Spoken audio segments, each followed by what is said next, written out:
Bonjour, bonjour, bonjour. J'espère que vous portez bien.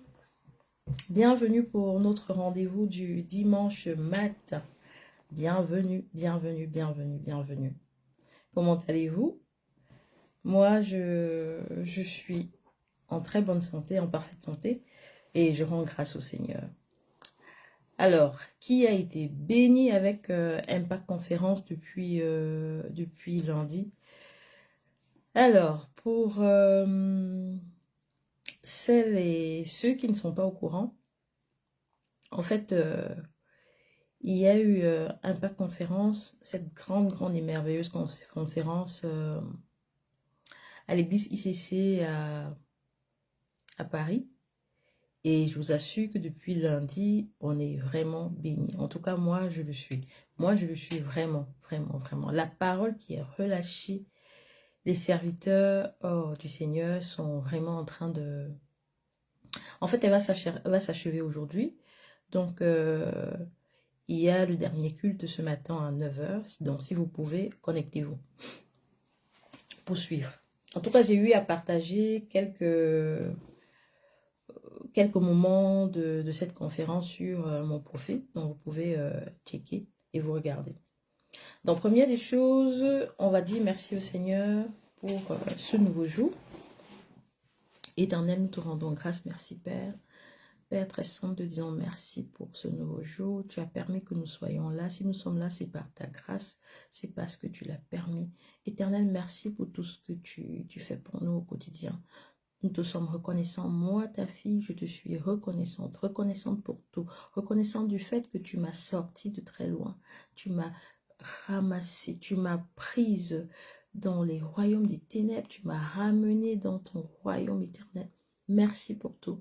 Merci pour Jésus. Merci à Jésus-Christ qui a donné sa vie en fait. Si aujourd'hui je suis dans les royaumes des cieux, si aujourd'hui j'ai pris place dans les royaumes des cieux et que je suis là et que je veux être vraiment enraciné, enraciné, enraciné, enraciné, enraciné, c'est-à-dire que ici dans le royaume des cieux, c'est grâce à toi Jésus, parce que tu l'as permis, parce que tu t'es donné, tu es mort à la croix pour nous, tu t'es donné, c'est-à-dire en sacrifice pour nous, pour que nous puissions avoir droit à cette vie Seigneur, à retrouver la lumière, afin que nous sortions des ténèbres pour être dans la lumière, par toi, grâce à toi et avec toi, nous sommes là aujourd'hui et nous marchons dans le royaume des cieux et nous te disons merci Jésus. Je te dis merci, je te suis reconnaissante pour le sang versé à la croix et je suis consciente de ce que ça comporte. Merci Seigneur Jésus-Christ. Merci pour ton corps, merci pour ton sang Seigneur Jésus. Merci Éternel pour ce nouveau jour. Nous rendons grâce à toi Seigneur, nous te rendons grâce Seigneur pour tout ce que tu fais. Et pendant ce moment, Saint-Esprit, prends contrôle de ce moment, que ce qui va sortir de ma bouche, que ce qui va sortir, que ce ne soit pas moi qui parle, Saint-Esprit de Dieu, mais que ce soit toi, Saint-Esprit, qui donne l'orientation, qui donne le mouvement, qui donne la parole que ton peuple doit entendre, que le peuple du Seigneur doit entendre, Seigneur. Et je prie également que, Saint-Esprit, que tu touches les cœurs, que tu touches les cœurs de ce qui va sortir, qu'une personne qui était quelque part désespérée, qui traverse un moment difficile, qui n'a pas de solution ou qui a longtemps cherché des solutions face au problème, peu importe le problème, que cette personne puisse être touchée et de comprendre que la solution est juste près d'elle et que c'est juste qu'elle n'avait pas conscience et qu'elle se mette à chercher la véritable solution qui se trouve en toi, Seigneur. Cette véritable solution qui se trouve lorsqu'on se connecte à toi, lorsqu'on vient connecter vraiment à toi au plus profond et quand on cherche à être enraciné dans ta parole. Oh Seigneur, merci pour tout. Merci pour ce que tu fais parce qu'aujourd'hui, tout ce que tu m'aides, tout ce que tu me donnes, je ne veux vivre que dans ta parole, je veux vivre que dans ta présence, Seigneur. C'est tout ce qui m'importe. Merci, Saint-Esprit. Prends contrôle de ce moment au nom puissant de Jésus-Christ. Amen. Alors, on va commencer un peu par adorer. Comment allez-vous, vos enfants? Est-ce qu'ils sont en vacances déjà et tout? Chez moi, ils sont en vacances. Et c'est la joie, quoi. C'est la fête. Ils ont tous réussi à l'école et chacun est content. Donc, je n'ai aucun droit d'auteur sur la musique qui est jouée.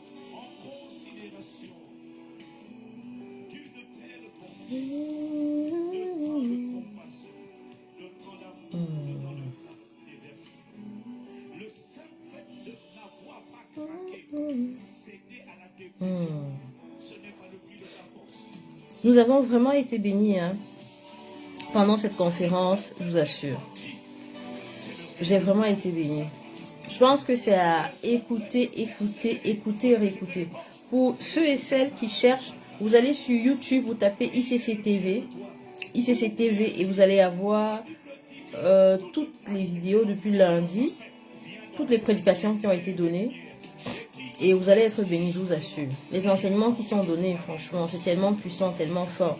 L'apôtre Yvan, l'apôtre Yves, le prophète Jogras, Mwenze, le pasteur Benidak, le pasteur Samuel Kamwanga, pasteur Christian, et le papa, le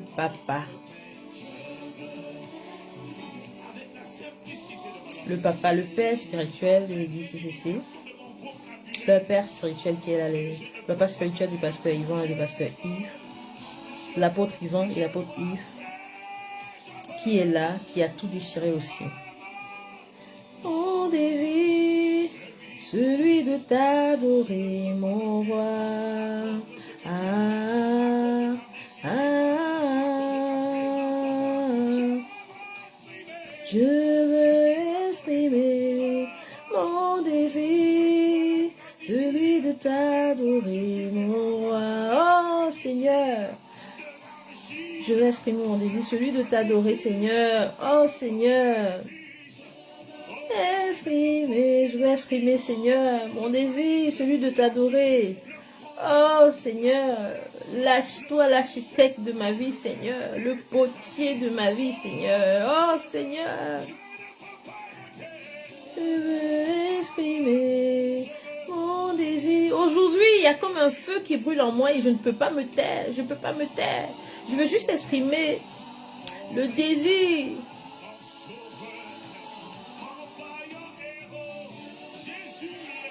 Je veux juste exprimer mon désir de t'adorer avec joie et sans regret. Aujourd'hui, j'adore la vie que j'ai, cette vie pleine de plénitude, remplie de plénitude, Seigneur. Oh, et j'exhorte mes frères et sœurs à comprendre qu'en toi, Seigneur, dans ta présence, Seigneur, oh Seigneur, c'est une joie immense, Père.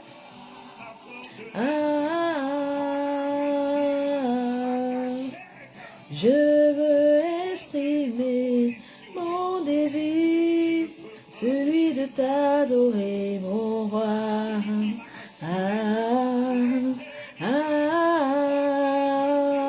Oh Jésus, tu as assuré l'éternité pour le peuple de Dieu.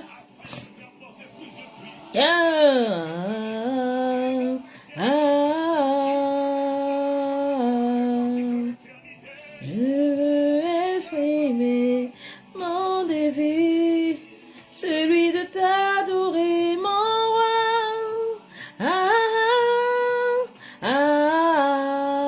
Oh, peu importe le problème que tu vis, ma soeur, mon frère, retourne-toi, Jésus. Retourne-toi, Jésus. Retourne-toi, Jésus. Abandonne-toi, Jésus. Abandonne-toi, Jésus. Abandonne-toi, Jésus. Abandonne-toi, Jésus. Moi, je l'ai fait et je vous assure que Jésus restaure. T'adorer.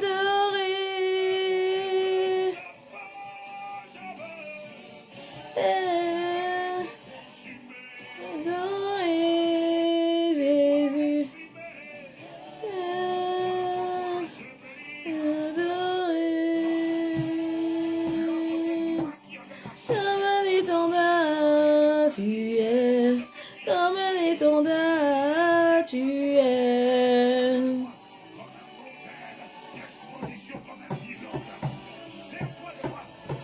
Oh Seigneur, merci Seigneur, merci Seigneur, merci Seigneur, merci Seigneur pour tout, merci Seigneur pour tout, merci Seigneur pour tout ce que tu fais, merci Seigneur, nous te rendons grâce, merci Seigneur, Oh, merci Seigneur. Te rendons grâce. Merci Père, merci Père. Merci Père pour ce nouveau jour. Si nous sommes debout, c'est pas par notre force, non. C'est grâce à toi Seigneur. C'est grâce à toi si nous sommes debout. C'est grâce à toi si je suis debout. Alors mon frère, ma soeur, si tu es debout ce matin, et que tu te dis que c'est parce que tu es trop fort, parce que tu es trop forte ou parce que l'alarme de ton téléphone a sonné que tu t'es réveillé et que tu te dis que c'est parce que tu es trop, je sais pas, trop zélé, ta santé est meilleure que celle des autres, ou c'est pour cela que tu es là, c'est parce que tu prends trop bien soin de toi. Je te dirais que c'est grâce à Dieu que tu es tout. C'est grâce à Dieu. Son souffle de vie, c'est ça qui t'a réveillé. Le souffle qu'il met au-dedans de toi, c'est ce souffle-là qui t'a réveillé. Et alors, ne l'oublie jamais. Ne l'oublie jamais. Ne te dis pas que c'est grâce à toi et peut-être que l'ego monte un peu et que tu te dis que toutes ces personnes qui ont des problèmes, toutes ces personnes qui traversent des situations difficiles, toutes ces personnes malades ou toutes ces personnes qui ont un proche malade, c'est parce que ces personnes ont démérité et que toi qui es en bonne santé, qui es là et qui vois ta famille où tout le monde est en pleine forme, tu te dis non, voilà, ces personnes ont démérité et que toi tu as mérité ce que tu as. Non, non, pas du tout, pas du tout, pas du tout, pas du tout, pas du tout. Tu dois comprendre que c'est Dieu qui te garde, c'est Dieu qui nous garde tous les jours. Et quand tu nous donnes la bonne santé, soyons juste reconnaissants et prions pour les personnes qui traversent des situations difficiles. Prions pour ces personnes, donnons du réconfort à ces personnes qui traversent des moments difficiles. Ne soyons juste pas là concentrés sur nous, centrés sur nous. Et se dit parce que tout va bien, on est plus fort, on est plus puissant que ces personnes qui traversent des situations difficiles. Oui, parce que ce que tu vas savoir, c'est que aujourd'hui, tu as peut-être à tes côtés des personnes qui traversent des moments très très difficiles, qui ont des problèmes. Et peut-être tu regardes parce que tout va bien dans ta vie, tu te dis, ok, ça va. Et tu ne te préoccupes pas des problèmes des autres. Et tu es centré sur toi. Tu te dis, bon, tant que tu as la joie chez toi, tant que tout va bien, le reste, c'est pas ton problème. Ce que tu vas savoir, c'est que tu n'as pas beaucoup plus mérité, c'est-à-dire toutes ces grâces qui coulent dans ta vie, que les autres. C'est juste par rapport à la compassion du Seigneur. Parce que nous sommes tous pécheurs. Le seul qui a été propre, juste, pur, c'est le Seigneur Jésus-Christ. Mais pour nous, nous sommes tous pécheurs. Nul n'est meilleur que l'autre. Dieu a juste compassion de toi ou de moi si nous nous levons en bonne santé. Compassion, mais ça ne veut pas dire qu'on a plus mérité, que cette grâce qui est là, on a trop mérité par rapport aux autres. Non, non, pas du tout, pas du tout, pas du tout. Prions juste pour ces personnes-là. Parce que ces personnes sont là, en train de souffrir, et nous vivons pour vraiment apporter notre aide, même à travers les prières, ou financièrement, quelqu'un qui vit une situation difficile, ou à travers les prières, des exhortations, des conseils, des mots de réconfort, en donnant de l'amour et tout aux autres. Et rendons grâce à Dieu pour tout. Parce que ce qui arrive aux autres peut nous arriver. Peut nous arriver. Il y a des personnes qui sont peut-être en train de pleurer actuellement, qui sont dans le stress, la tristesse. Et pendant que toi, tu es dans la joie, prends la peine d'être avec ceux qui sont dans la tristesse, ceux qui sont qui traversent des moments difficiles. Prie pour eux, prie avec eux. Prie pour eux et prie avec eux. Alors, ce matin, nous allons commencer. On va parler de quoi? On va parler d'une chose très importante. Alors, je vais lire le psaume 92. 92, ici où je vis, ça se dit 92. Le psaume 92, du verset 13 au verset 16. Alors, psaume 92, verset 13 au verset 16. Les justes croissent comme le palmier. Ils s'élèvent comme le cèdre du Liban, plantés dans la maison de l'Éternel. Ils prospèrent dans les parvis de notre Dieu. Ils portent encore des fruits dans la vieillesse. Ils sont pleins de sève et verdoyants pour faire connaître que l'Éternel est juste. Il est mon rocher et il n'y a point en lui d'iniquité. Donc, je vais relire encore, vous allez écouter. Les justes croissent comme le palmier, ils s'élèvent comme le cèdre du Liban, plantés dans la maison de l'Éternel, Ils prospèrent dans les parvis de notre Dieu.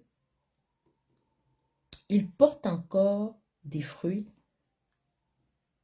dans la vieillesse.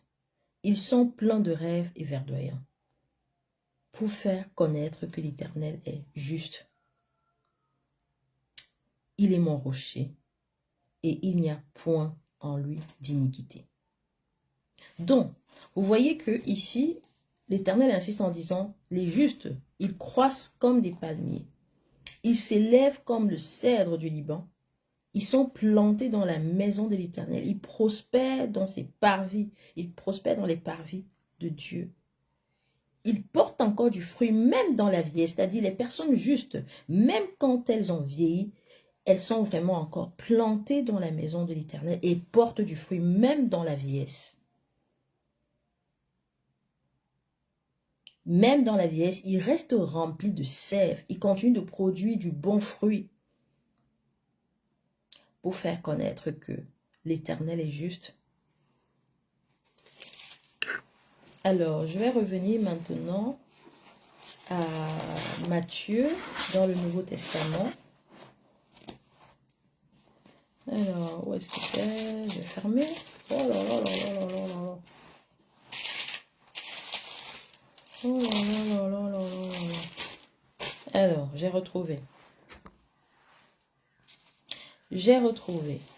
Matthieu, attendez un instant. Non, Matthieu 3. Je vais directement couper. Je ne vais pas lire tout Matthieu, tout le chapitre 3. Donc, Matthieu 3 à partir du verset 8.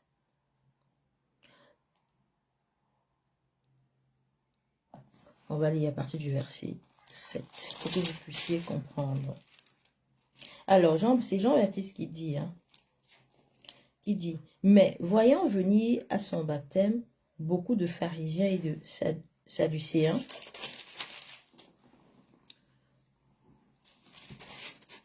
il leur dit, race de vipères, qui vous a appris à fuir la colère à venir? Produisez donc du fruit digne de la repentance, et ne prétendez pas dire en vous-même, nous avons Abraham pour père, car je vous déclare que de ces pierres-ci, Dieu peut susciter des enfants à Abraham. Déjà la cognée est mise à la racine des arbres. Tout arbre donc qui ne produit pas de bons fruits sera coupé et jeté au feu. Moi, je vous baptise d'eau pour vous amener à la repentance, mais celui qui vient après moi est plus puissant que moi, et je ne suis pas digne de porter ses souliers. Lui, il vous baptisera du Saint-Esprit et de feu. Alors, ici,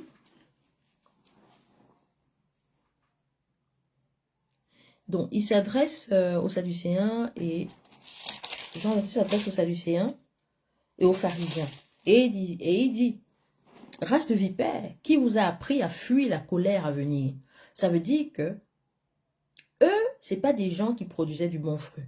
C'est pas des gens qui avaient une vie selon la volonté de l'Éternel. Ils ne vivaient pas en respectant les commandements de l'Éternel. Mais ils sont venus à lui pour se baptiser. Et Jean-Baptiste dit aux Sadducéens et aux pharisiens, produisez donc du fruit digne de la repentance. Et ne prétendez pas dire en vous-même, nous avons Abraham pour père. C'est-à-dire qu'à partir du moment où ils sont venus et que lui, il va les baptiser, faudrait pas qu'ils disent déjà, ok, nous avons Abraham pour père, mais le truc, c'est qu'ils doivent produire du fruit digne de la repentance. Donc, ils doivent changer. Ils doivent changer. C'est pas parce qu'ils ont reçu le baptême qu'ils doivent continuer de vivre la vie vaine qu'ils avaient, qu'ils doivent continuer d'avoir cette vie où ils sont plongés encore dans tous les péchés, le non-respect des commandements, des lois données par le Seigneur, en se disant non, comme ils ont déjà été baptisés, ils ont pour père Abraham, alors tout coule, tout baigne. Il les exhorte, surtout dans le verset 10 où il dit « Tout arbre donc qui ne produit pas de bons fruits sera coupé et jeté au feu. » Et il insiste en disant « Moi je vous baptise d'eau pour vous amener à la repentance. » Il les baptise d'eau pour les amener à la repentance. Mais celui qui vient après moi est plus puissant que moi. Et je ne vous baptise, je ne suis pas digne de porter ses souliers. Mais celui qui vient après, c'est-à-dire Jésus-Christ, il vous baptisera du Saint-Esprit et de feu.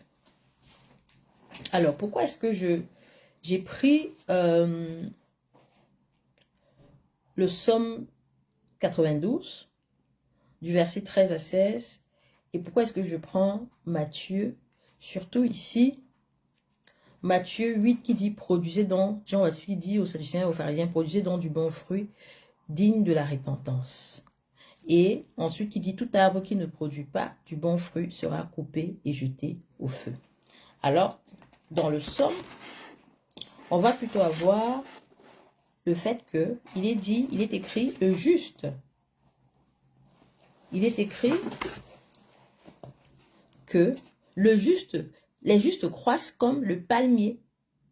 Ils croissent comme les palmiers. Ça veut dire les justes, ils produisent des bons fruits. Ils s'élèvent comme le cèdre du Liban. Ils sont plantés dans la maison de l'Éternel. Ils sont plantés dans la maison de l'Éternel, raison pour laquelle ils vont produire du bon fruit. Ils sont enracinés. Ils prospèrent dans les parvis du Seigneur. Ils portent encore des fruits, même dans la vieillesse. Et même dans la vieillesse, ils sont pleins de sève et verdoyants pour faire connaître que l'Éternel est juste. Et ici, dans le Nouveau Testament, on voit bien que des personnes qui sont venues pour le baptême, mais qui n'avaient pas de vie propre, Jean-Baptiste, il les exhorte à changer de vie, à chercher à avoir une vie qui va produire du bon fruit, une vie c'est-à-dire du fruit digne de la repentance, au point où on dira que, ok, à partir du moment où ils ont commencé à produire du bon fruit, il y a eu un changement dans leur vie, on pourrait dire que ils changent déjà de camp, ils vont déjà vers une vie. Il suffit pas de dire, on est venu, on s'est baptisé et tout, on est déjà en train de vivre la vie que le Seigneur demande parce qu'on est juste venu, on s'est baptisé. Alors, je parle de cela aujourd'hui parce que lorsqu'on regarde nos vies, la question à se poser dans nos vies, il est vrai que l'humanité aujourd'hui est beaucoup plus corrompue par le malin. Les gens sont beaucoup plus centrés sur le matériel, premièrement, alors que ce n'est pas cela. Les gens, généralement, sont plus là à se dire, est-ce que j'ai produit du bon fruit dans ma vie? En regardant, est-ce que j'ai eu des bâtiments? Est-ce que j'ai eu l'argent, le compte bancaire rempli? Et tout et tout. Mais c'est bien plus que cela. Est-ce que lorsqu'on regarde ta vie, est-ce que tu produis du bon fruit? Le bon fruit, ici, c'est de dire, est-ce que de par ton existence, on pourrait dire que tu as été une bénédiction pour la nation? Si tu as été sur la terre en ayant des désirs centrés sur toi-même, en vivant que pour toi, mais tu n'as contribué aucunement à la vie des autres personnes vivant sur la terre, tu n'as pas participé à la transformation de quelqu'un, ou tu as vécu sans t'inquiéter des soucis des autres, alors tu es comme un arbre qui ne porte pas du fruit. À partir du moment où tu es centré que sur toi, tu ne vis que pour toi. À partir du moment où tous les désirs sont retournés que vers toi. Ce que tu vas savoir, c'est que pourquoi est-ce que tu produis du fruit? Tu dois produire du fruit parce que le fruit je vais un peu prendre un exemple. Hein. Je prends un exemple. Lorsqu'on regarde le pommier, tout arbre qui produit du fruit, le fruit qui sort, qu'est-ce qui se passe? Le fruit va être cueilli par d'autres personnes. Le fruit va être cueilli par d'autres personnes. Des personnes vont manger, vont consommer ce fruit. Et ce fruit va venir avec toutes les vitamines, toutes les énergies et tout ce que ça comporte, les nutriments, venir alimenter l'organisme des personnes qui l'ont consommé.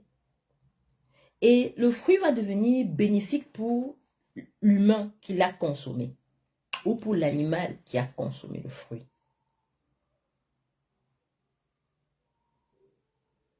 Mais l'arbre en fait, pour que l'arbre puisse produire du bon fruit, l'arbre doit être enraciné. Enraciné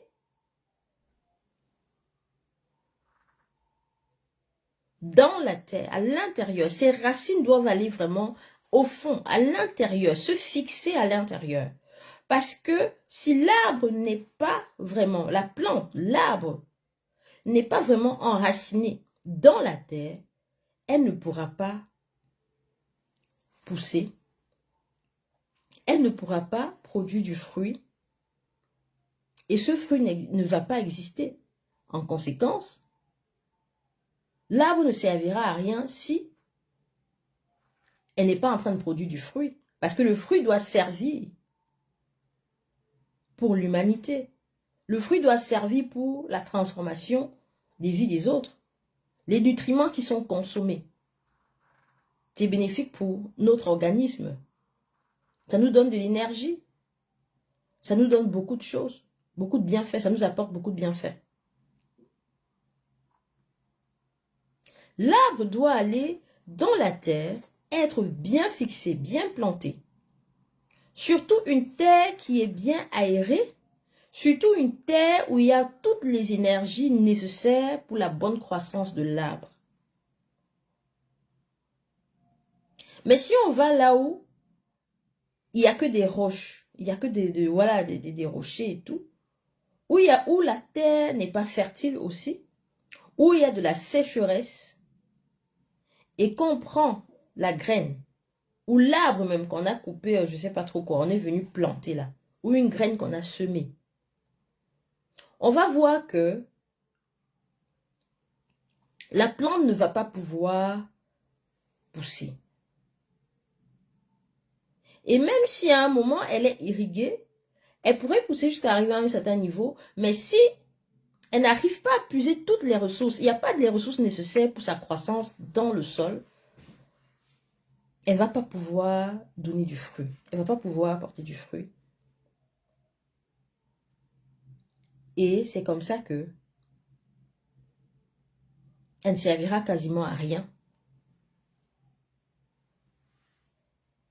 Et on devra certainement couper l'arbre ou la plante qui est là, si elle ne produit pas du fruit. Mais pourquoi est-ce qu'elle ne produit pas du fruit, cette plante? Pourquoi elle n'est pas en train de croître correctement? C'est parce que elle a été plantée ou semée à un endroit qui n'est pas adéquat. C'est-à-dire, elle puise, c'est-à-dire ses racines sont plantées quelque part où il n'y a pas de bonnes énergies qui se connectent à elle. Elle ne puise pas des bonnes vibrations. C'est-à-dire là où elle est plantée.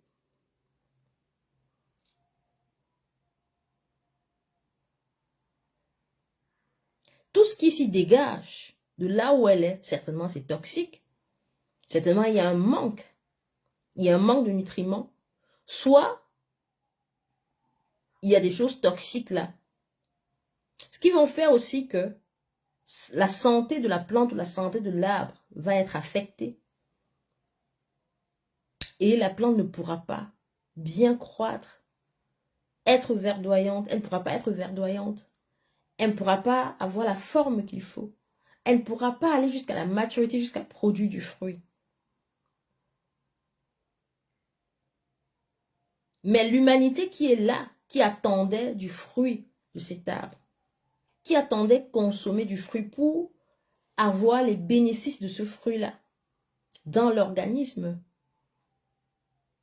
l'humanité sera là à se dire, ouf, qu'est-ce qu'on consomme alors? Puisqu'on a attendu de cette plante-là, on devait pouvoir certainement manger, être rassasié, mais surtout avoir toute l'énergie, c'est-à-dire tirer de ce fruit-là, toutes les vitamines. Et l'humanité, si l'humanité ne comptait que sur cette plante-là, les organismes vont être affaiblis parce que les nutriments qu'on devait retrouver dans ces plantes-là, il n'y a pas. Et les gens vont commencer à avoir des vies bizarres. Je prends un exemple en disant que si c'était dans un village où il fallait planter des arbres et tout, et qu'on attendait de ces fruits, les fruits de ces arbres, pour pouvoir avoir la consommation, c'est-à-dire pour un moment, et qu'il n'y avait que cette plante-là qui devait fournir la nourriture, les aliments qu'il faut. Mais parce que la terre n'est pas assez bonne pour elle, parce que la plante ne va pas pouvoir puiser, il n'y a pas assez d'énergie, de nutriments ou quoi que ce soit. Sur la terre où elle a été plantée, elle n'est pas bonne. Mais le village se retrouve là. La plante a poussé, mais elle n'a pas produit n'a pas produit du fruit. Ou le fruit qu'elle a produit n'est pas bon. Ne peut pas vraiment venir alimenter des personnes. Et les personnes vont se retrouver. Si par exemple, il y a des petits-enfants, même des adultes, et qu'on n'arrive pas à avoir accès à ces fruits, pour être en forme, équilibré et tout, les gens vont commencer à être mal. Donc maintenant, je reviens à nous les humains. Ça, c'était un exemple un peu pour vous faire comprendre. C'est pour dire que nous, nos vies, lorsque nos vies ne portent pas du fruit, du bon fruit, dirais-je, c'est parce qu'on n'est pas planté au bon endroit. On n'est pas enraciné au bon endroit. On n'est pas enraciné où il faut. On n'est pas en train de puiser les ressources là où il faut réellement. Ça veut dire qu'on est enraciné dans un endroit qui est toxique pour nous. Ça veut dire que les ressources que nous puisons, de là où nous les puisons, ces ressources ne sont pas bonnes.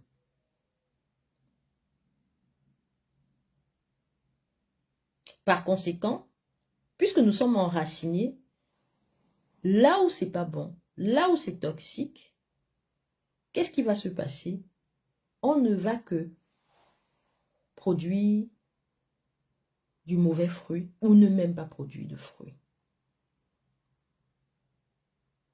Soit on est passif, on est juste là, on ne produit pas de fruits, pas du tout. Soit on produit du mauvais fruit que les autres vont consommer et vont être mal en point. Quand je dis on est passif, on ne produit pas du fruit, on est là, des vies indifférentes, on subit. C'est comme l'arbre qui a poussé, mais qu'on attendait qu'il y ait du fruit qui sorte, mais le fruit n'est pas sorti. Donc, la plante aussi est là comme ça. Mais à la fin, elle ne sert à rien. Mais elle est juste là, elle est juste là. Mais elle n'est pas morte. Soit c'est la plante qui va produire du fruit, mais le fruit ne sera pas bon. Peut-être le fruit là, quand les gens vont consommer ce fruit, ils vont peut-être choper d'autres maladies. Pareil pour les êtres humains. On a ceux-là c'est-à-dire qui sont enracinés au mauvais endroit, mais qui tirent des ressources au mauvais endroit, qui reçoivent des mauvaises vibrations, mais qui vont être là, passifs, oisifs, inertes. Et on a ceux-là qui vont tirer les mauvaises ressources, recevoir les mauvaises vibrations.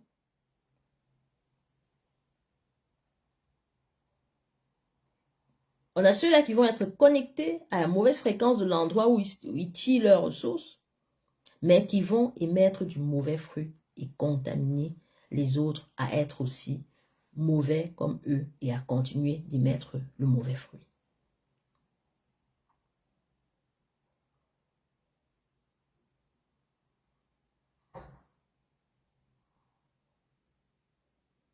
Ceci, c'est pour dire que où est-ce que nous sommes enracinés?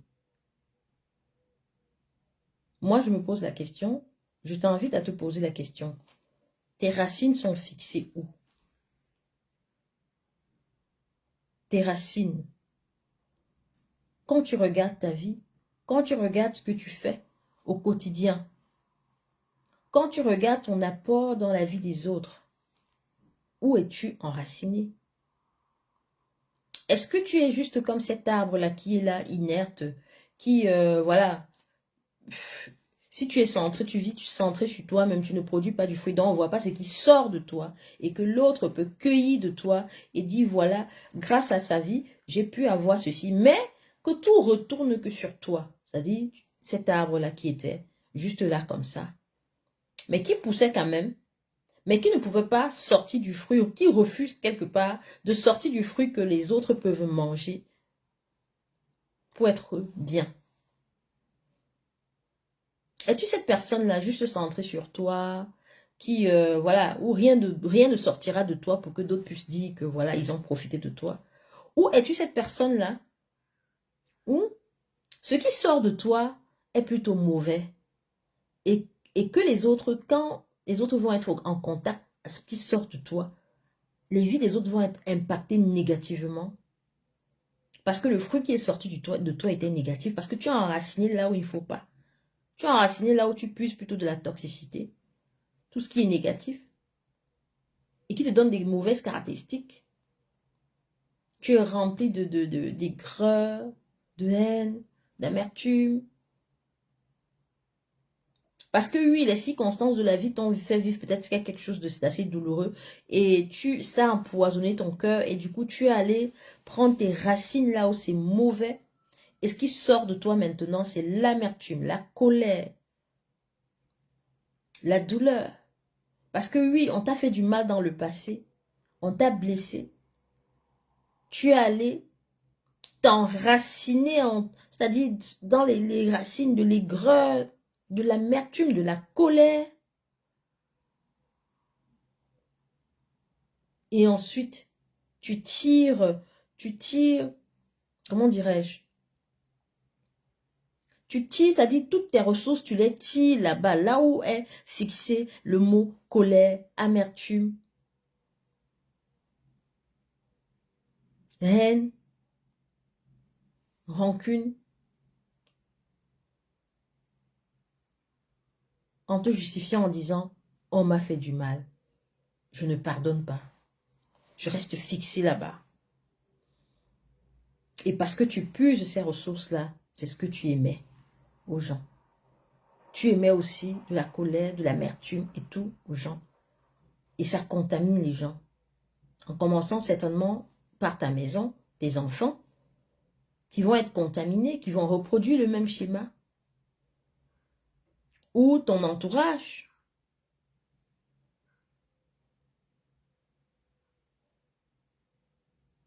Et là, on dira que ta vie n'a pas produit de bons fruits. Ta vie n'a pas produit, ta vie a produit du fruit, mais du mauvais fruit. Du mauvais fruit. Et là, comme il est dit, quand Jean le dit, tout arbre dont qui ne produit pas de bons fruits sera coupé et jeté au feu.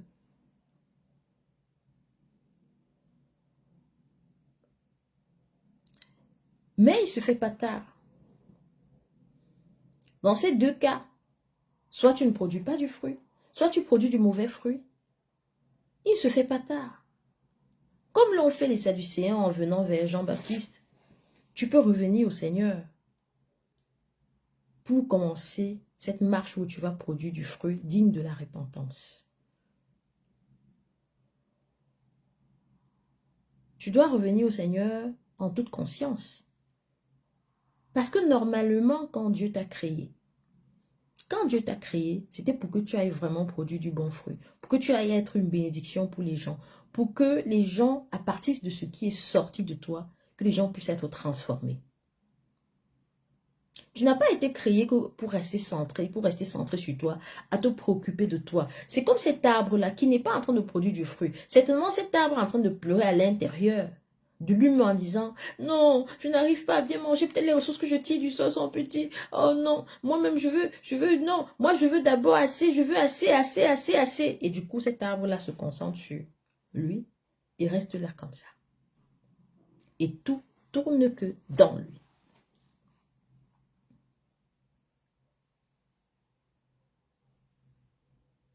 Est-ce que ta vie sert juste à rester focalisé sur toi, à rester là que pour tes propres plaisirs, à penser à tout ce qui manque dans ta vie, à pleurer pour juste voir tes problèmes solutionnés, rien que toi, rien que toi, rien que toi. Dis, je veux une belle maison, je veux un mari, je veux une épouse, je veux avoir des enfants, je veux pouvoir rouler dans une grosse voiture, je veux avoir un bon travail, je veux gagner beaucoup d'argent, je veux faire mes voyages, mes vacances, mais.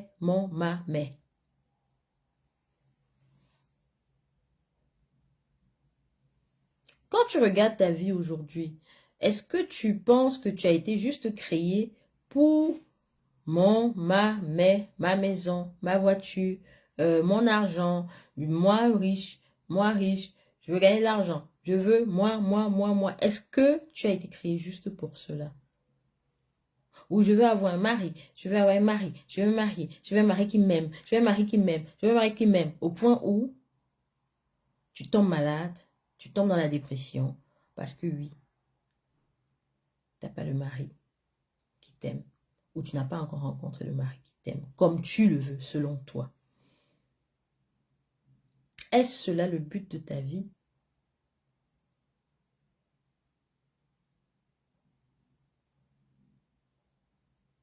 Nous avons été créés pour produire du bon fruit. Et qui dit produire du bon fruit, c'est être une bénédiction pour les autres. C'est pour contribuer à l'enfantement des destinées. Produire du bon fruit voudrait dire que nous devons être comme, par exemple, le pommier, qui va produire de belles pommes, que les humains vont cueillir ces pommes-là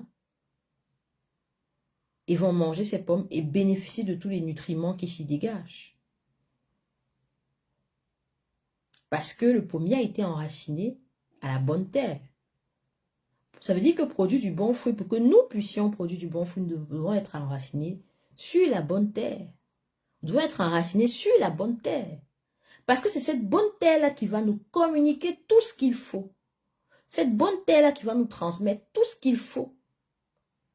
Pour que déjà, à l'intérieur de nous, nous soyons changés et pour que du bon fruit commence à sortir de nous. Pour que des grâces puissent couler à l'intérieur, à l'extérieur de nous.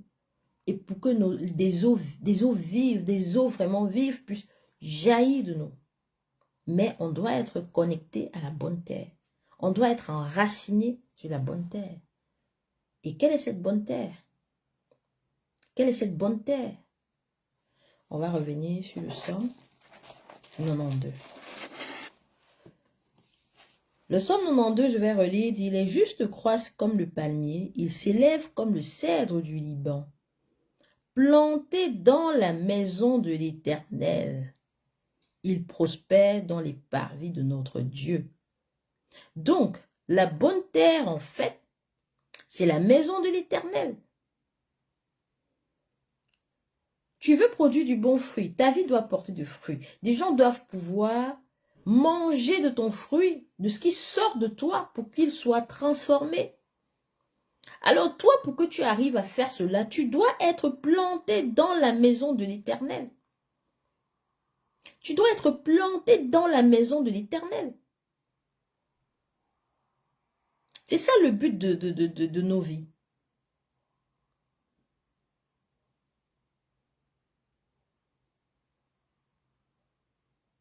Le but de notre vie, c'est qu'on doit être planté dans la maison de l'Éternel. On doit être enraciné dans sa maison, afin que sa parole qui est vie puisse nous alimenter. Nous devons être plantés dans sa maison pour pouvoir vraiment ressentir toutes les vibrations qui s'y dégagent. Afin que nous puissions, dans sa maison, au travers de sa parole qui est vie, recevoir toutes les énergies qu'il faut pour une bonne croissance.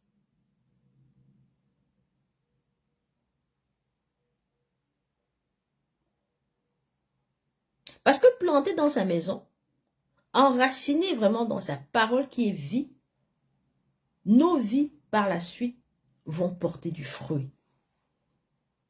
Parce que tout ce qui s'y dégage, tout ce qui se dégage dans sa maison, dans sa parole, c'est la vie, la vérité, l'équilibre, l'amour, la compassion, la tolérance, le pardon, la tolérance, tout ce qui est la vertu, la morale, la justice.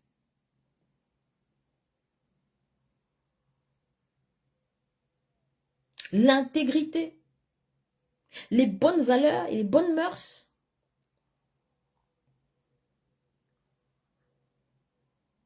La pureté, la sanctification, la consécration, l'alliance.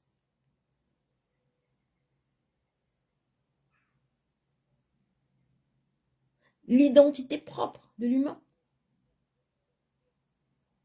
La conscience de son existence. La conscience de qui on est et à quoi on sert. Pourquoi on est là.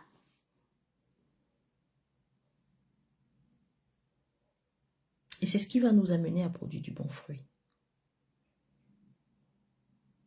Mais il va falloir être connecté.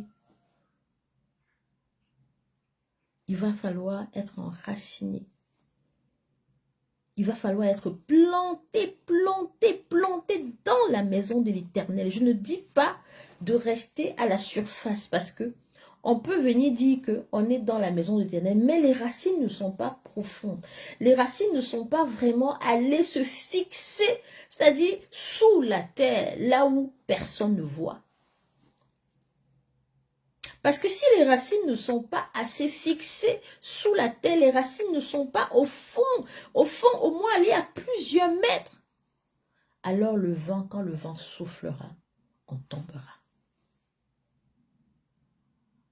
Quand il y aura des tempêtes, on tombera.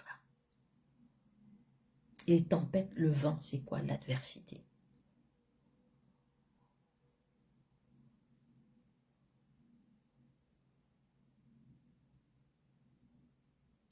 Nous devons vraiment être enracinés, plantés, aller vraiment dans les profondeurs, afin que quand on est en train de croître, qu'on puisse aussi aller dans les hauteurs. On doit puiser tout ce qu'il faut dans la parole, parce que la parole est vie, les nutriments qui sortent de la parole, la bonne nourriture qui s'y dégage pour notre esprit et notre âme. Parce que la bonne parole, la parole, c'est-à-dire ce qui est dans tout ce que l'Éternel a donné, en réalité, c'est tout ce qu'il a donné qui est pour nous. Les maisons, les voitures, tout le bien matériel sur la terre, ça ne nous appartient pas. Ça ne nous appartient pas. D'ailleurs, nous-mêmes, nous ne nous appartenons pas. Combien de fois, tout ce qu'il y a sur la terre, sais-tu combien de générations ont déjà quitté la terre avant toi et moi? Mais tout est resté. Tout est resté. Les maisons sont restées. Les terres sont restées. Tout est resté. Toi et moi, nous sommes encore là. Mais viendra un moment où nous ne serons plus là. Ce sont des générations après qui vont continuer. Mais qu'est-ce qu'on va laisser en souvenir à ces générations? Comment allons-nous marquer le temps, notre temps? Quel souvenir on aura de nous? Est-ce qu'on se souvient de quelqu'un en disant, oui, cette personne avant de partir avait des immeubles, avaient construit des maisons, avaient. Tu n'as servi qu'à construire, à laisser du bien matériel sur la terre qui ne t'appartenait pas. Le bien matériel ne t'appartient pas. Tu as vécu juste pour construire des murs. Mais tu n'as pas contribué à la transformation d'une vie humaine. Tu n'as pas porté du fruit. Tu n'as pas porté du fruit. Parce que dans la construction de tes murs, à travers le monde entier, des murs, des étages de murs, il n'y a pas de vie. Il n'y a pas de vie dans les murs. Tu portes du fruit quand tu donnes la vie.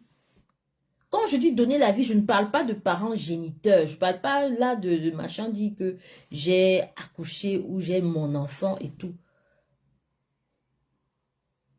Tu dois porter du fruit, veut dire que tu donnes la vie. Ça veut dire que ce qui sort de toi doit pouvoir aller vivifier la vie de quelqu'un d'autre. En commençant dans ta maison.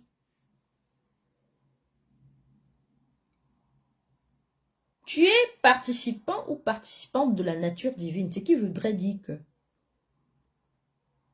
l'Éternel a fait le travail. Il t'a donné la terre en possession. Tu es censé manifester le ciel sur la terre. Ce qui voudrait dire que comme l'Éternel au travers de sa parole, il nous a donné la vie et sa parole est là, vraiment. Sa parole, c'est la bonne nourriture pour nous. Qu'est-ce qui sort de toi? Puisque tu as été créé à son image et à sa ressemblance. Ça voudrait dire que toi aussi, tu dois pouvoir être, tu dois faire pareil. Comme lui, sa parole nous console, nous fortifie, nous donne de la force, nous remplit d'amour. Toi, au travers de ta vie, c'est ce que tu es censé premièrement faire pour ton prochain.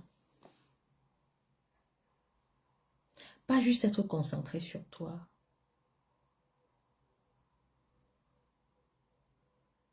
Je pense que c'est la raison pour laquelle, pour beaucoup d'entre nous, nous avons vécu des situations tragiques. Nous avons été blessés dans le passé. Des personnes, peut-être par exemple, qui souffrent des blessures intérieures, puisque j'accompagne les personnes à guérir des blessures antérieures du passé. C'est la raison pour laquelle beaucoup ont eu des blessures, bien qu'elles prient. Elles ne sont pas encore restaurées.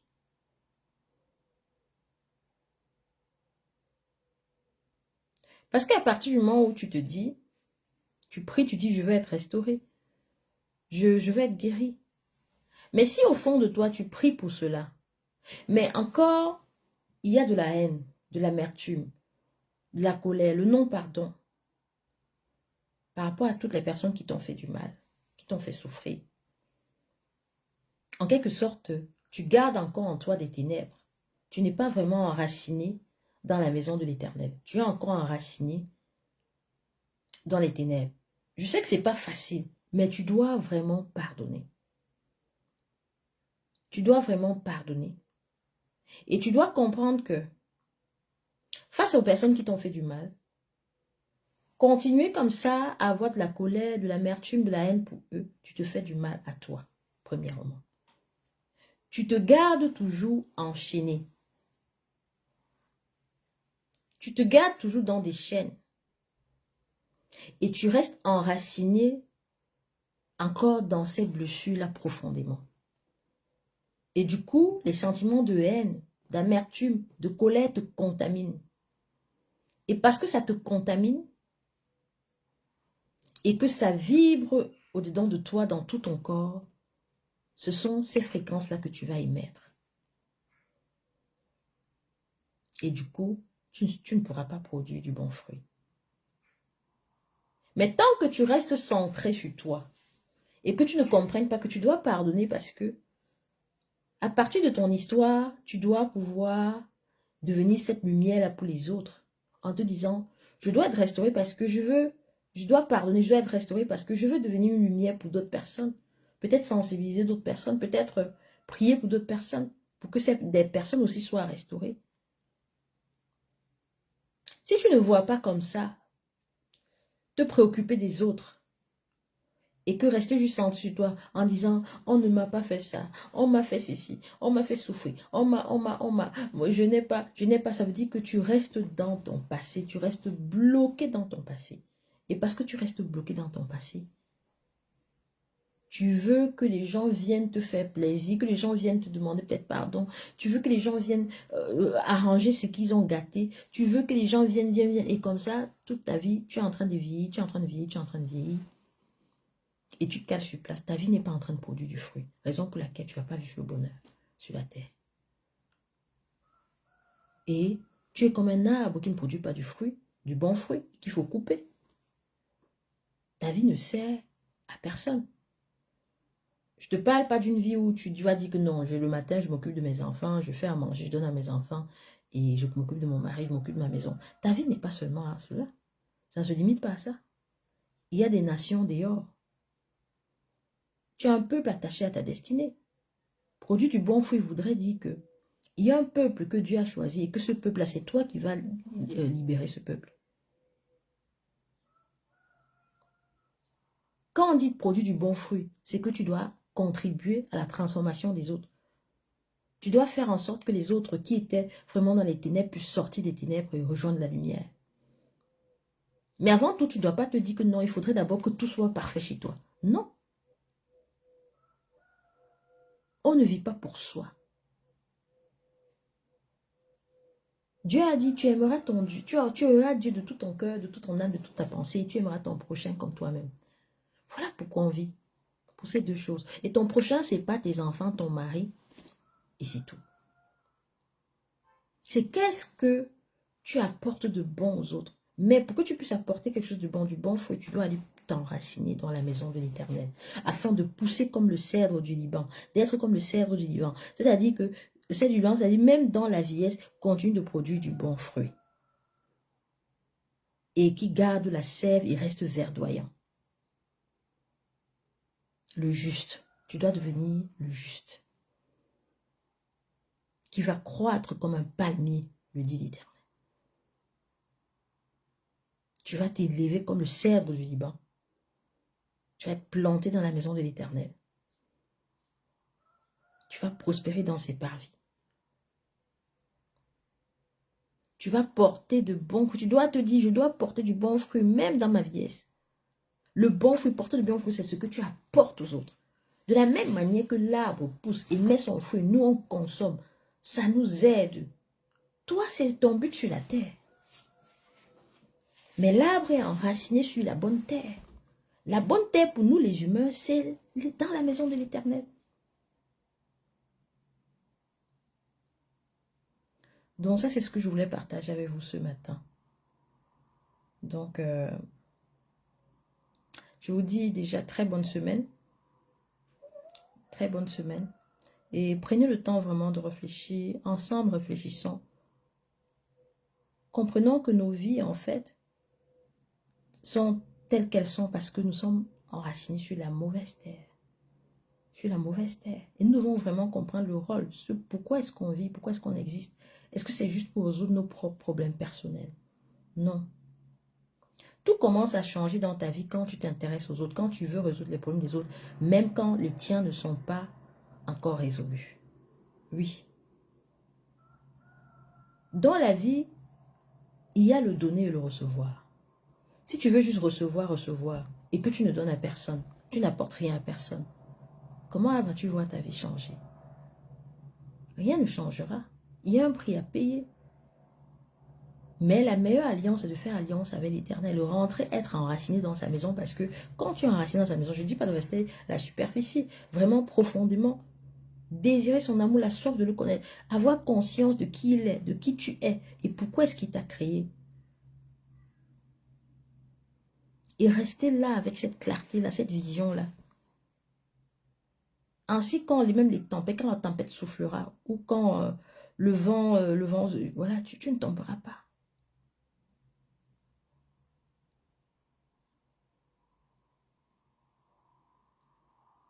Sur ce, je vous souhaite un très bon dimanche et une belle semaine sous la protection divine. Et à très bientôt. pour notre prochain enseignement. Je dirais à demain matin pour la consécration de la semaine. Portez-vous bien. God bless you all.